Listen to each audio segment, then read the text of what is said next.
Hello and welcome to Bedtime Story with Miss Anna. Are you ready to go to sleep? Kiss your mommy, kiss your daddy. It's time for story time. Tonight we are going to start our story time with this book called Dragons Love Tacos by Adam Rubin. So let's get started.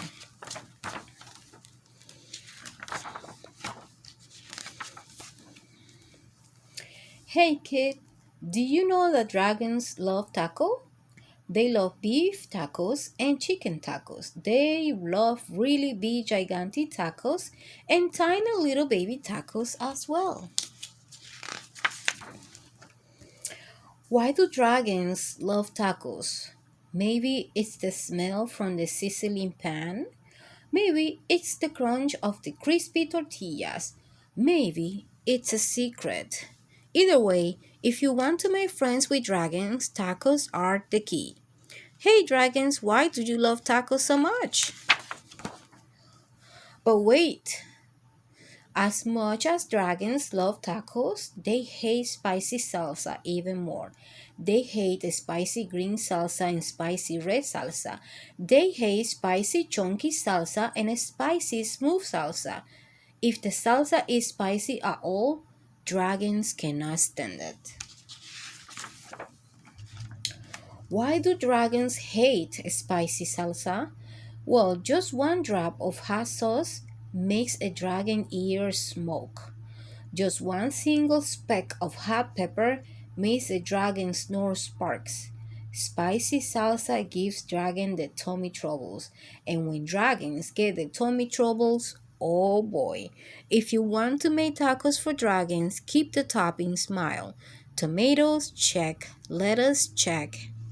Cheese. These are all good toppings for tacos for dragons. Hey dragon, how do you feel about a spicy taco topping? Dragons love parties. They like costume parties and pool parties. They like big, gigantic parties with accordions and tiny little parties with charades. Why do dragons love parties?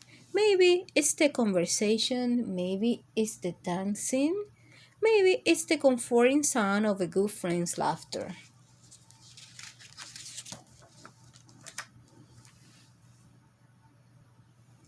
The only thing dragons love more than parties or taco is taco parties. Taco parties are parties with lots of tacos.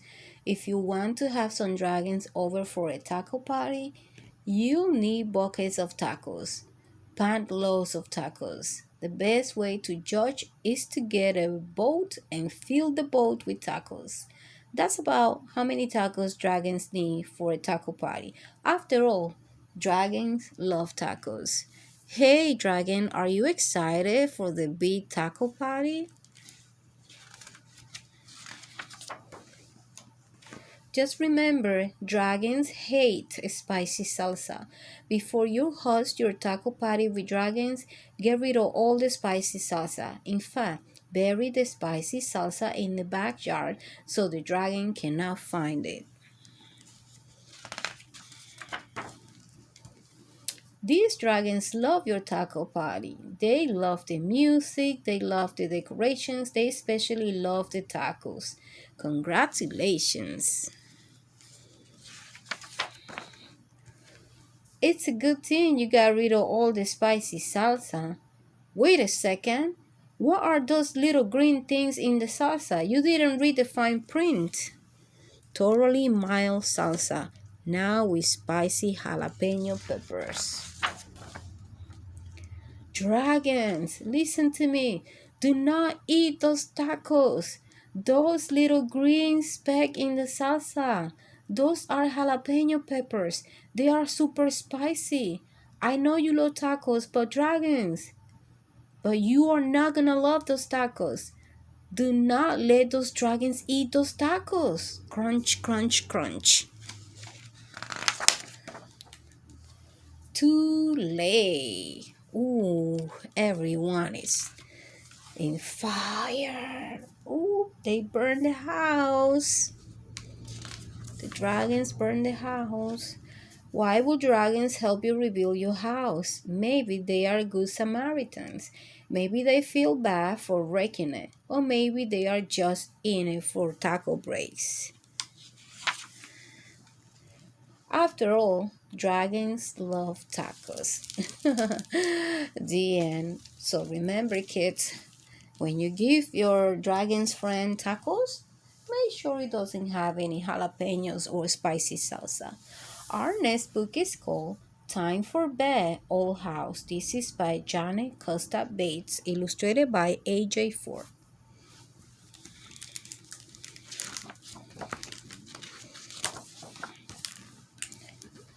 Isaac loved the new pajamas he got for his first sleepover at Grandpa's house. He loved laughing and playing with Grandpa, but he didn't love the thought of sleeping away from home. I'm not sleepy, Isaac say. Then stay awake, Grandpa say, but it's time to put the house to bed. I never heard of putting a house to bed, say Isaac. Well, little buddy, say Grandpa, let me show you and bear how it's done. First, you move kind of quiet and slow. Grandpa took so slow step across the room. Isaac took so slow steps behind him. Now let's make it nice and dark and cozy, Grandpa said, and he turned off the light. Click, click, click. What's the noise? Asked Isaac. He reached for Grandpa's hand. Grandpa brought Isaac over to the window and pointed. The wind is blowing your swings back and forth, he said. Isaac could see them moving in the moonlight. Now, come on, sport, we are not done yet. Grandpa carefully pulled down the window shades. Looks like the house is closing its eye to sleep, he said. Creak, creak, creak. What's that noise? Asked Isaac. This old house make a sleepy sound just like you, said Grandpa. You yawn, you stretch, I bet you even snore. I don't think I snore, said Isa. Grandpa shrugged. But if you are sleeping, how do you know? He chuckled loudly, then caught himself and put his hand over his mouth. Come on, little paw, Grandpa said softly. They ticked up the stairs. When Snowfall yawned and Squeaky yawned, Grandpa put his finger to his lips and whispered, "Shh." They went into Mama's old bedroom. Time to read a bedtime story to the house, Grandpa said quietly to Isa. But I cannot read yet, Isa said quietly to Grandpa. I bet you can read pictures. Grandpa settled himself into the big chair by the bed and held out a book to Isa. Just tell me what you see on each page.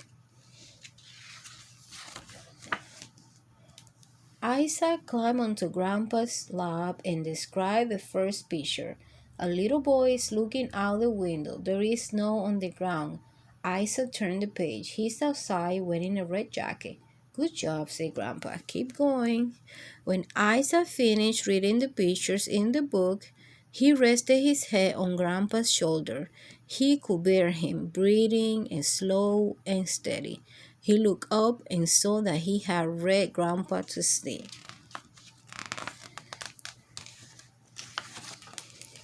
Isaac carefully climbed off the chair. He covered Grandpa with a blanket. Then, taking soft, slow steps, Isaac walked over to the window. He gently closed the shade and whispered, Time for bed, old house. When the grandfather clocks chimed from the hallway, Isaac put his finger to his lips. Shh, shh, shh, clap, shh, shh, shh, shh.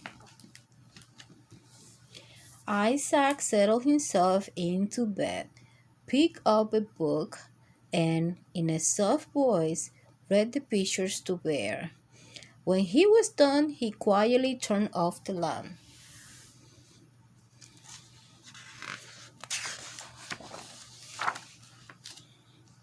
Click, click, click.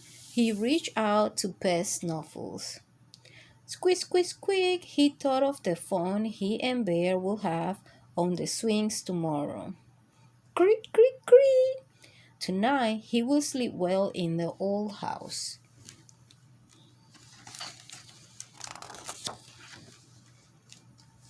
And if that old house could hear him, then it too will have heard bedtime noises.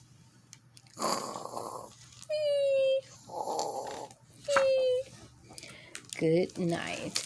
If you enjoyed the bedtime story for tonight, please don't forget to subscribe and hit the little bell. Good night, good night, good night.